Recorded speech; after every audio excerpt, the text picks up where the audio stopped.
with some assistance from somebody to her left, but it's standing okay. It's really when she starts to move that she has trouble.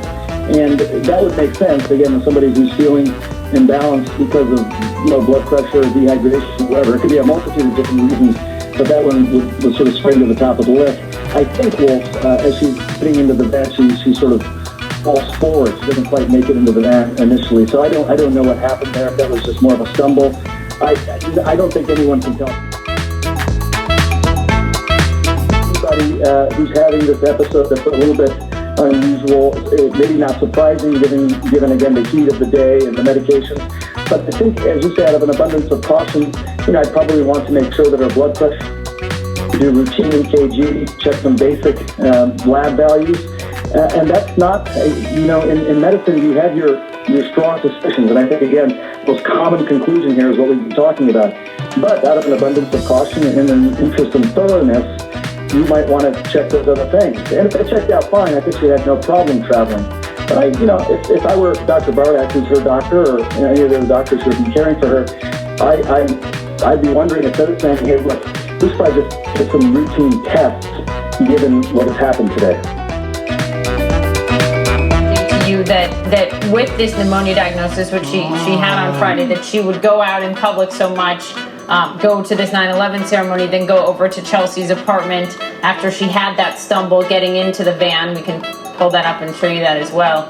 This morning, having to leave this ceremony early, and her team said that she played with her grandchildren at the apartment. I mean, with pneumonia, is it contagious? Does that all make sense to you?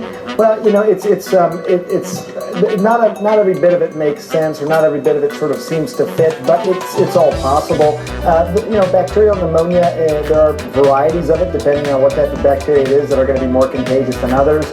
When someone has started therapy with antibiotics, you may reduce your contagiousness. The doctor probably would say that you probably shouldn't play with young children, or maybe you might put them more at risk.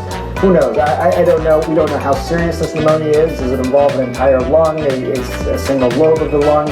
We don't even know how exactly it was diagnosed. It was diagnosed on Friday. Did you get a chest x-ray? That would be very typical to get a chest x-ray. I don't think you can really make a conclusive diagnosis of pneumonia without it. Look, I don't want to say anything bad about Dr. Oz, but I don't think that's the right form. I think what we need is his own doctor, not someone who plays one on TV, to come forward with the same, at the very minimum, the same level that Hillary Clinton had previously released a year ago. Disclose her illness until after video surfaced of her stumbling while leaving a 9/11 ceremony on Sunday is raising new questions about Clinton's lack of transparency. I just didn't think it was going to be that big a deal. That as Clinton and her campaign try to turn the transparency issue on Trump, saying he isn't